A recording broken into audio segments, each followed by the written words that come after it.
So what if I told you there was one shape hidden in plain sight that both eliminates tension and increases power and speed in your cello playing? By the end of this video, you'll see how jerky shifts, hand cramps, and speed limitations are all related, explore some tricks for testing your technique, and learn how to make your playing smoother and more efficient.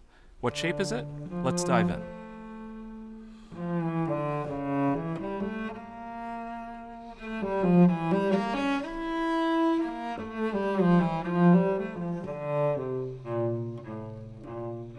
Now, a fair warning before we start, we're gonna go full cello nerd here. Yes, it's technical, and your brain might squint a little, but hang in there. Understanding all of this is such an important part of fixing your technique, so you don't have to just guess and hope for the best. Okay, the wait is over, and the shape we're looking at today is the arc.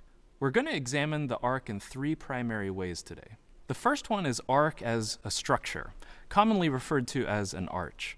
The second is arc as movement, and the third way is arc as acceleration. Now, movement and acceleration are ultimately related, but I'll treat them as two different ideas for the purpose of this video. Let's start with the big ideas. The first one is the arc as structure. Now think about arches, bridges, aqueducts, eggshells. Arches are actually incredibly effective because they handle weight through compression. They also have vertical stability due to a relatively wide support base. When stress pushes down on an arch, it actually self-reinforces. If you put weight onto an arched bridge, the compression efficiently directs the force to the support points, also called abutments. So if your finger is curved like a mini arch, the weight transfers to the end of your finger more efficiently, and it requires less muscle effort to hold the shape because the shape itself is reinforced. Less effort means more relaxation, more control, and a lower risk of injury. To compare, if you put weight on a flat beam bridge, any weight actually tries to pull it apart rather than directing force efficiently to the support ends. This is called tensile stress, when something is trying to pull itself apart. The human body has an amazing design. Joints and muscles allow us such diversity of movements and flexibility. Understanding how they work best can help us discover hidden issues in your technique that hold you back. From a physiological standpoint, the human body can withstand greater compressive forces, like holding a heavy object, than what joints and ligaments have to endure in tensile stress, like when you're hanging from a bar. Bones, which support compressive force, are much stronger under compression, whereas joints and soft tissues are more vulnerable to fail under tensile stress. Okay, the next big idea we're going to cover are muscles and joints. The big idea with muscles is that you should only use them when they're needed. Using muscles you don't need adds tension, and tension can block smooth, easy movement. All right, we have our first experiment here, and it's to explore how shoulder tension affects arm movement. So try this simple experiment. First, stand or sit upright and let your shoulders relax. Slowly lift one arm straight out in front of you to shoulder height. Notice how smooth and easy that movement feels. Now do the same thing again, but this time shrug your shoulder upward toward your ear and keep it tensed. While holding your shoulder up, try lifting your arm in the same way. You'll probably notice it feels harder, tighter, more restricted. That difference shows how using extra muscles you don't need, like tensing your shoulder, can actually get in the way of natural, easy movement. Now let's look at joints. So when joints are in a neutral position, that's when they have the best balance of agility and strength. That neutral zone is where you have the most freedom of movement and the least amount of muscle tension, which are all ideal for the purposes of cello technique. So knowing the neutral positions for each joint is a good starting place for effortless, sustainable technique. Here's an experiment to get us started. So first, make your wrist straight, just in line with your forearm. Now try wiggling your fingers a few times like you're playing a fast passage. Pretty easy, right? Next, bend your wrist, either backward like you're pushing against a wall or forward like you're letting your hand hang, and try to move your fingers in the same way. You'll probably notice it feels stiffer or harder to move, maybe even a little weak or awkward.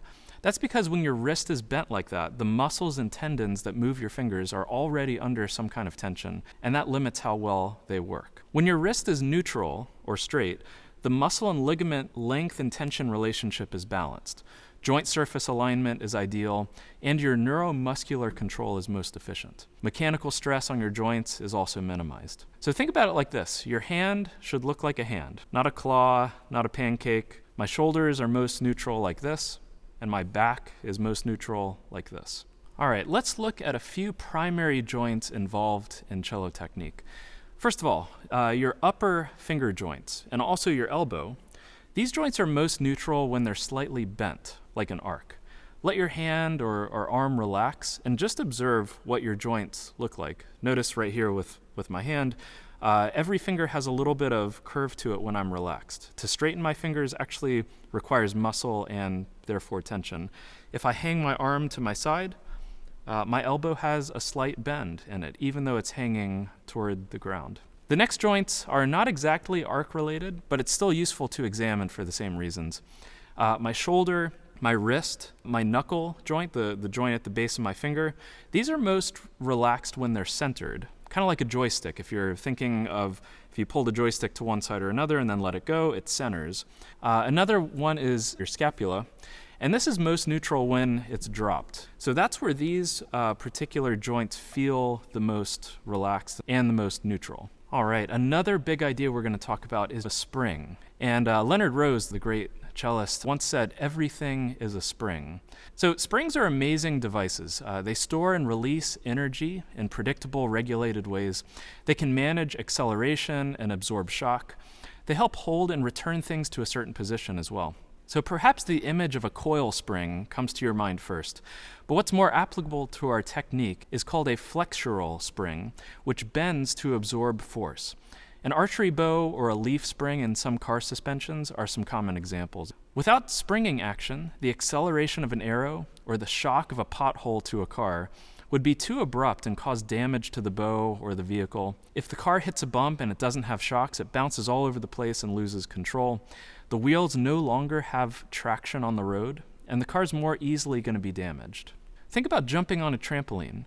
You can both jump higher and are less prone to injury from impact because the spring action spreads the force of your impact over a longer span of time, absorbing and returning the energy to you efficiently as you rebound. If you jump and land on flat ground, it absorbs your impact almost instantly, and it can't store and return the energy to you. All right, the next big idea is to examine arc as movement. So think about nature. Think about rivers, throwing a ball, the path of our feet when we walk, even the orbits of planets. Motion in nature is almost always curved. In the human body, straight line movements often lead to tension and wasted energy. So here's a quick quiz. Do you remember Newton's first law? It's the one that says an object in motion stays in motion unless an outside force acts on it.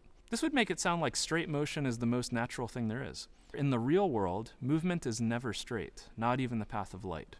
Natural movement of our limbs follows an arc path because there's always a fixed and a free end, like a swinging pendulum. Think of every joint along your arm as another pendulum. So think about your shoulder as a pendulum, your elbow, your wrist, your fingers. Straight line movement causes extra work and tension. Like a car accelerating or decelerating quickly, it uses more gas and causes more brake wear, and it'll lead the car to fail mechanically in less time. If we move abruptly and in straight lines, it uses more muscle, causing more tension and wear and tear on our joints and ligaments, and making us more prone to injuries. So sudden movements make more tension. Smooth arcs lead to more efficient playing.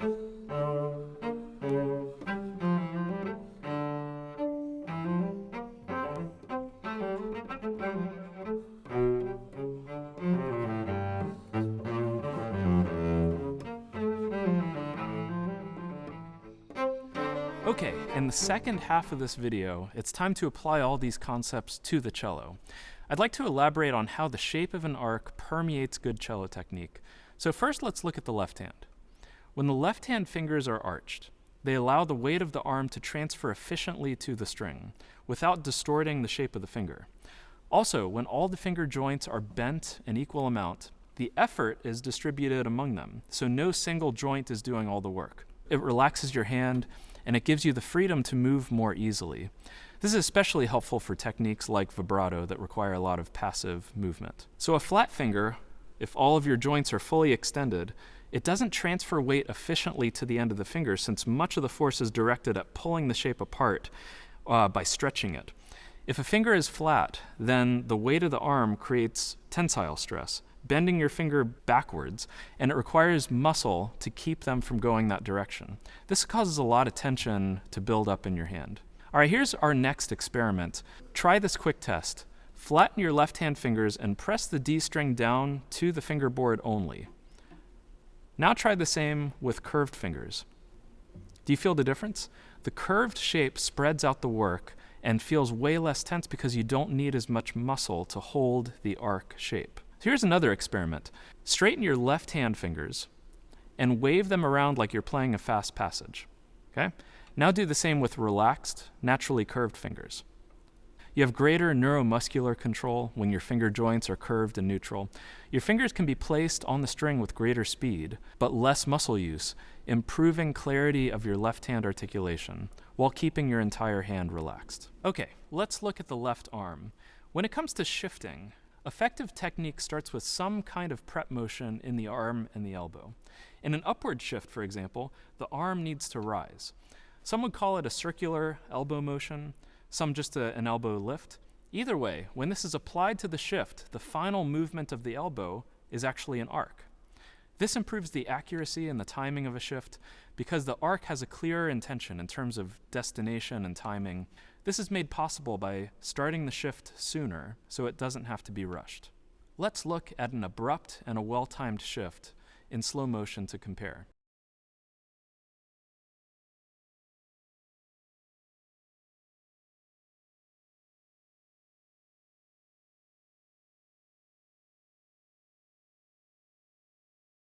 If you graph the speed of your left hand over time through a well-timed shift, what do you see?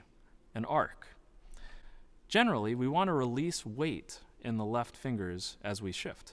Think about the graph of your finger weight over the length of a shift, starting with more weight, lightening the finger, and then adding the weight back in at the end. What do you see? An arc. New and old finger shifts look like arch shapes as well. An old finger shift you could think of as a rainbow, whereas a new finger shift could be considered a scoop. Both a rainbow and a scoop, terms coined by Steve Doan in cello ergonomics. Both of these shapes resemble an arc. Okay, now it's time to apply some of these arc concepts to the bow hand. So arched fingers are the key in the bow hand as well. They let the weight from your arm flow naturally into the string with the help from some upward torque from the thumb. Speaking of the thumb, it should also have a gentle curve to more easily direct the upward force on the bow stick to balance the weight of your first finger. As a side note, make sure to limit the inward squeezing of the bow, which results in tension. I always recommend building your bow hold from naturally spaced, relaxed fingers. So hang your hand in front of you and place the bow into it without changing the spacing or the curvature of your fingers. All right, here's a simple test I developed to make sure your fingers are working properly on the bow. So here's how you do it. You want to place the bow at the frog on one of the middle strings, G or D, and try to wiggle the string back and forth without making a sound.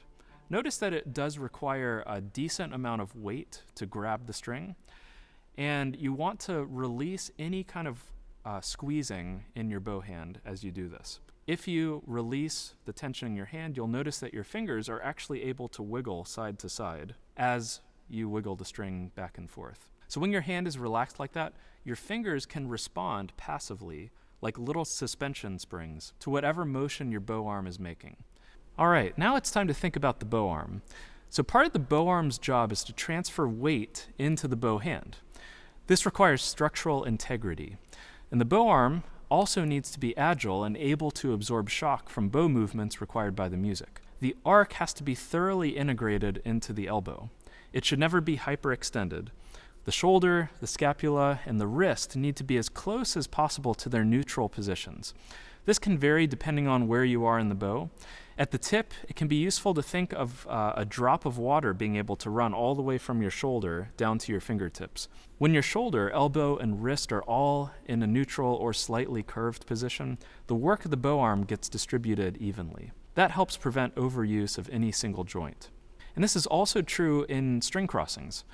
String crossings tend to feel so much better, and they sound better, when the motion of your hand travels in a curved path rather than trying to force sharp, angular movements. Think about a car accelerating and decelerating quickly. This extra energy results in excess muscle use and tension, making string crossings choppy and also losing your connection to the string. To make a string crossing movement a curve actually means you're anticipating the new string, like anticipating a turn in a car. Believe it or not, arches actually make their way into your bow changes themselves. Even with a simple bow change from left to right on a single string, the motion of the hand at the end of each bow should follow a slightly curved path. Think of there being a cul-de-sac at the end of each bow rather than a dead end. Richard Aaron talks about playing at the top or the bottom of a string, and this could also be one way to describe that. You go from maybe the bottom of the string to the top of the string, or the top of the string to the bottom of the string. The acceleration is spread out over a longer time, resulting in a more efficient, effortless bow change. To wrap things up, the next time you're working on your technique, look for the arches in your playing. I'm sure that there are many more examples than what I covered today. They're everywhere. The bow, the bridge, the strings, your hands. They're not just nice shapes, they're a core part of how your body can play the cello in a relaxed, expressive, and injury-free way. Let your hands be hands, let your movements be curved, and let your technique work with you, not against you. If this helped, hit the like button and subscribe for more cello deep dives from the Worship Cellist.